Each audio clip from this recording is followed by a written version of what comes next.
So we all know that with NBA draft classes, the top picks are what really sell the draft class and get everybody excited. But I think the good measure of a good draft class are some of the names that you can find throughout the draft, whether that be the first round, second round. So today on League Bound, we're going to give some names of some guys who we think could be impact NBA players, whether they get drafted near the end of the first round, late lottery, or even guys who could maybe come out this year or come out next year. As always, if you enjoy the video, remember to like, comment, and subscribe. My sleeper for this year's draft class is Billy Richmond III. Not as much as a sleeper as I would like, just because he had a really good stretch here recently. A couple cooler games here in the last two, but he's someone whose game I really love. Like, he's fun to watch. High energy guy, like off the charts energy, like never stops moving.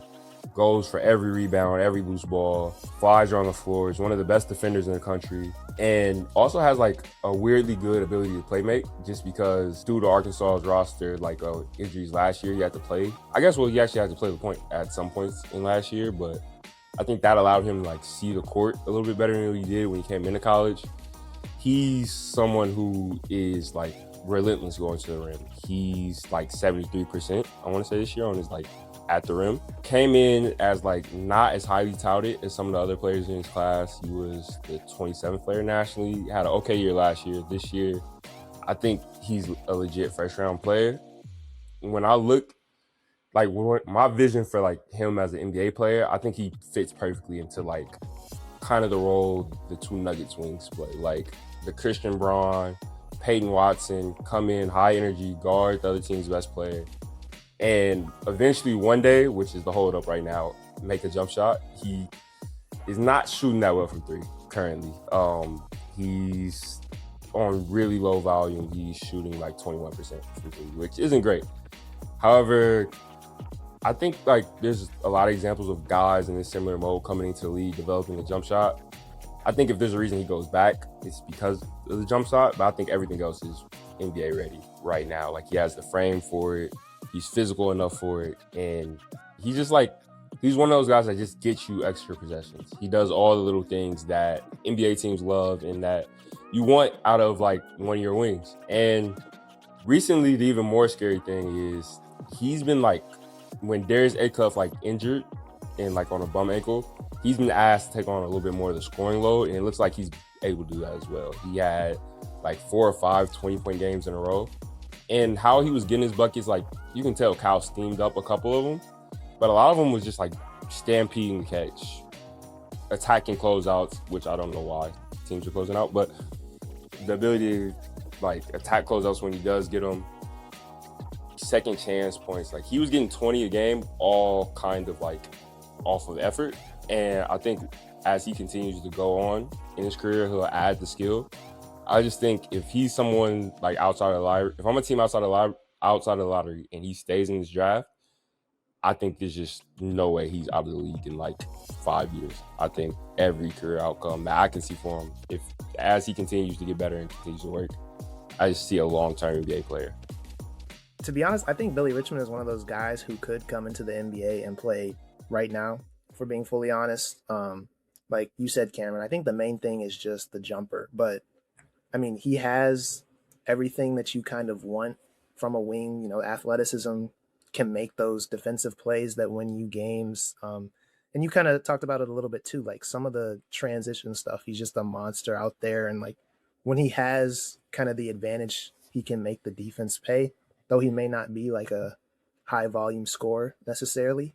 But I mean, he's one of those, I'm not going to say he's like the same exact player necessarily, but he's one of those guys who, like, if he did decide to stay in the draft this year and, you know, a team did take a chance on him, and I don't see why they wouldn't, just because of all the things that we talked about before, but like, he's somebody who I could easily see coming in and just playing a Ron Holland type of role right now.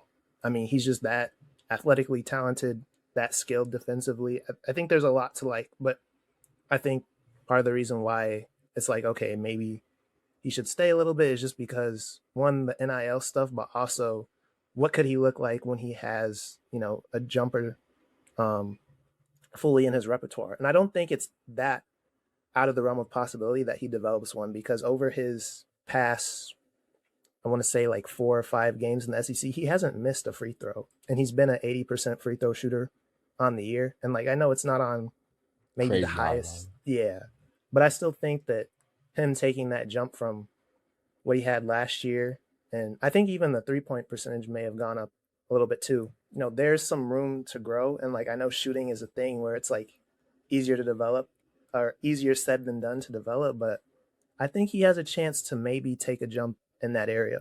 Yeah, it was only like 12.5%. So really there was only up from there. But almost doubled it this year, 24.4% from 12.5.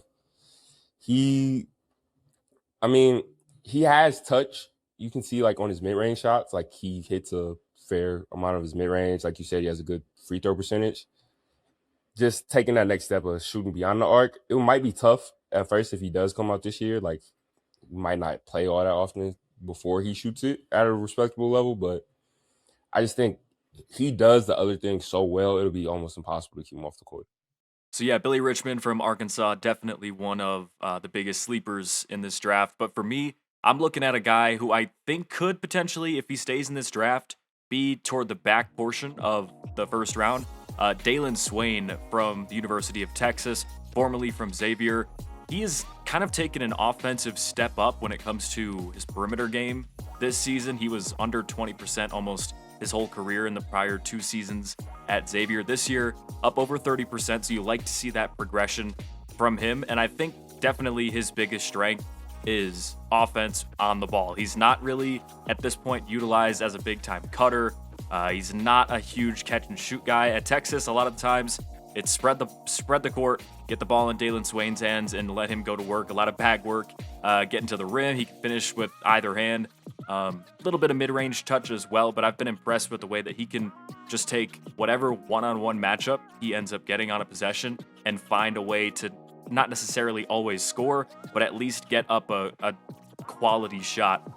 But I feel like the reason that he is a sleeper, other than him being a junior, is that, like I just said, all we really see from him at the college level is on-ball offense, and a lot of the other skill set isn't a primary thing that you see jump off the tape. We don't see him work as, someone coming off a down screen to catch and shoot from 3. That's still to be determined, and I think that's kind of what's limiting him from being a guy that could go, a lock at the middle portion or even higher in the first round of the NBA draft. Because a lot of times, especially later in the first round, when you're going to a playoff team, they're looking for someone that can fill a ton of different roles. And right now, from Dailyn Swain, all we're kind of seeing is him be a primary number 1 option. The question's going to be, how does he transition into, a role player early in his career? And then what does that development process look like? Yeah, I definitely agree with your analysis there. I think there was like a certain section of like draft Twitter that like really spiked him up their board like a few weeks ago. And like I'd seen him like as high as like top 10 on some people's boards, which I kind of agree with you. I'm not quite ready to go there just because I don't know how realistic it is that he'll play that role with the NBA team, with just like all isolation heavy, on ball dominant guy. He seems to be pretty good at it, at least this year at Texas. However, it's at Xavier, he wasn't as efficient in that role. You did see him do some like more of the other things you were talking about, like Xavier, but I don't know. I really like his game. I'm not quite ready to put him up like high in my draft, but I think this is like in that sleeper range, like outside of the lottery to the back end of the first round. I think is a good spot for him. Yeah, I feel like Dailyn Swain's a guy that if you just put on like straight highlights, you think, why is this guy not being a lock for top 20? But you have to kind of look at the other stuff throughout the game. He's not super engaged when he's not, getting the ball in his hands. He's not setting off-ball screens for other guys. He's kind of just standing on the perimeter or standing in the corner. So that type of stuff, if a coach can really engage him and start to develop that part of his game where he can become more dynamic offensively, because at his size, at like 6'8", 6'9", and the skill set that he has, if he could start to be more of a force as a cutter, someone that can catch and then just take 2 steps and dunk, that's definitely a valuable thing that he could bring to a rotation alongside, this development track of his perimeter shooting. Yeah, I think to it, Obviously, his jumper could take a little bit more of a step, but I feel like in some of the games I've watched, he almost just doesn't feel confident shooting threes. Like I was recently rewatching the game they played against Alabama, I think it was, and I think he maybe only took two threes that game, but he could have had more opportunities. And I think the two threes that he did take, he was kind of out of rhythm. Like he was clearly not trying to give the defense what they wanted because they were baiting him into shooting the shot. And then it's like, okay, nothing else is here. I guess I might as well shoot it. And then he kind of took one dribble, was out of rhythm. I think with him, it's just kind of a confidence thing at this point. Like, and I think there have been some games where he has been kind of willing to let it fly, and like he has kind of created from out there. But I don't think he's a total non-shooter in the sense of like I think he has more capability there than a guy like Billy Richmond, who we just talked about. So I think it's just kind of a confidence thing with him. And I think for to go back to what Cameron was saying, for some of the people who feel like he could go top 10 in the draft, I think it's fun to think about, and there definitely is some skill set there. But I feel like it's really going to take the right situation for him, right? Because I think that style of play, it can be one, you just don't know how that's going to turn out. And like for the ceiling, like I would want to go somewhere where like, okay, I'm going to have a chance to maybe, you know, make some errors and not get taken out of the game, and have some freedom to really go out and polish my game. Like I think the best scenario for him, if people did want to buy into the upside, is a team that they're in the early rebuilding stages and they know like, hey, it's going to be a while before we get out of this. Yeah, like I agree with that. To play devil's advocate here, I would say I like at least my thoughts on it. I think it's easier to scale down than up. So like in a way, you could kind of argue that maybe he's not doing all the other things because he's asked to do so much for Texas offense, which is fair. I think he has like all the physical tools to do all the things he needs to do. However, I would just like to see it a little bit more. So I'm not totally out on him, but I agree with you guys. It's I think a lot of where he goes in the draft is going to be fit dependent. I can see somebody like falling in love with him and taking him higher than what people think, but I think overall it'll just be like a good fire take at the end. Next up, I'm going to go another guy who kind of had a hot start to the season, and it seems like conversation around him has kind of stalled a bit. But for me, that is Cameron Carr, the 6'5" transfer out of Tennessee, who is now with the Baylor Bears.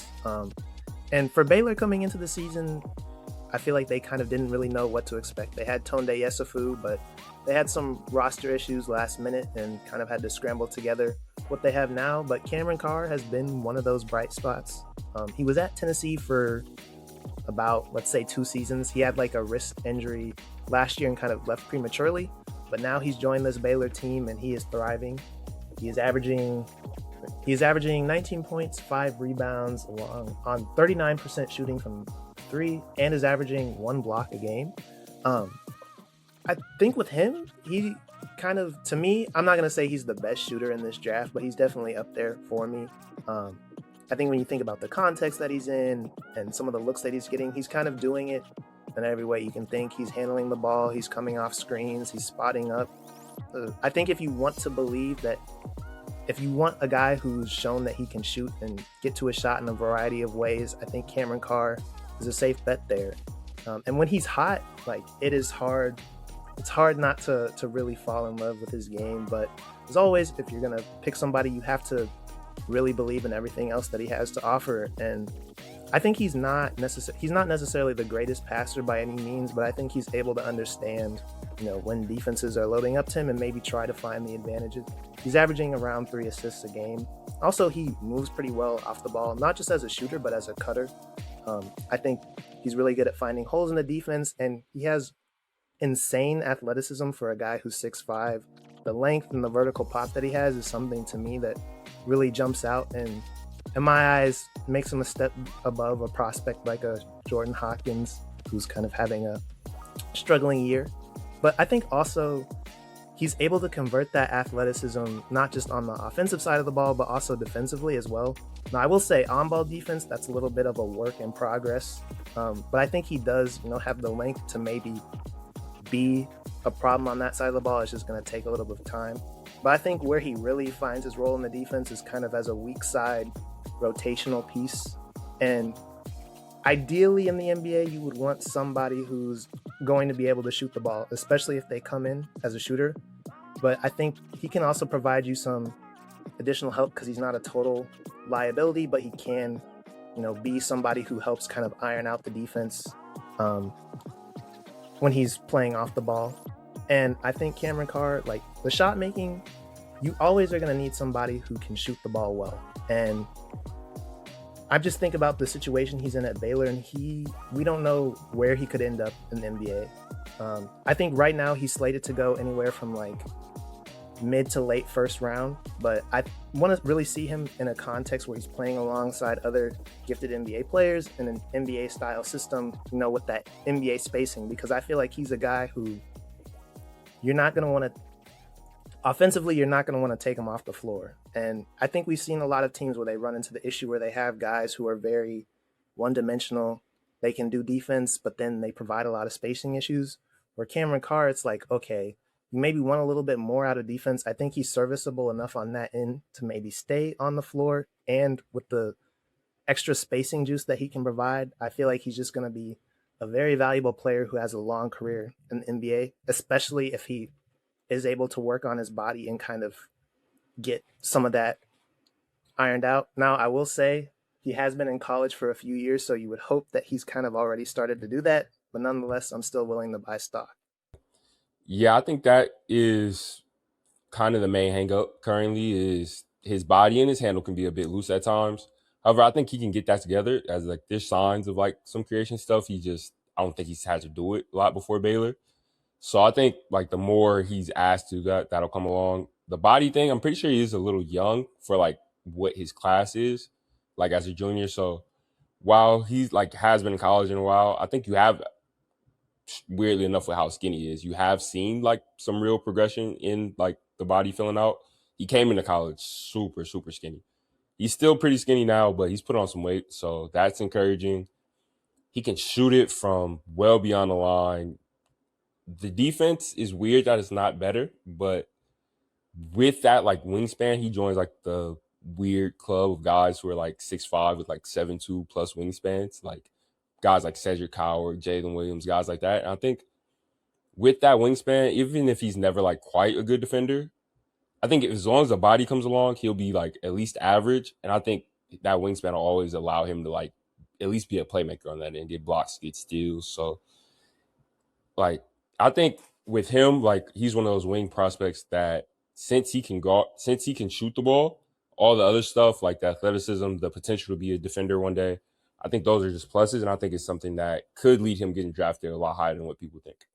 To your point about like some of the physicality taking a step further, I will say like for as small as he is frame wise, I feel like in a good majority of the games I've seen, it hasn't really been like a hindrance for him, which is a good sign. Like somebody who he's kind of wiry, strong, and like we already talked about the athleticism, like just being in situations where like, okay, and I think he kind of makes up for it with kind of the athleticism that I was talking about earlier. Like it's kind of why I feel like, okay, like he's going to be somebody who can really figure it out, especially because, I don't want to bring up another prospect, but I think one of the issues that he was having earlier is he's a guy who kind of tries to play very physical, and like he didn't really have like it was bothering him. But with Carr, I think he can get by without it. Like he plays on the perimeter a lot, and like I think he has some other juice that can make him valuable.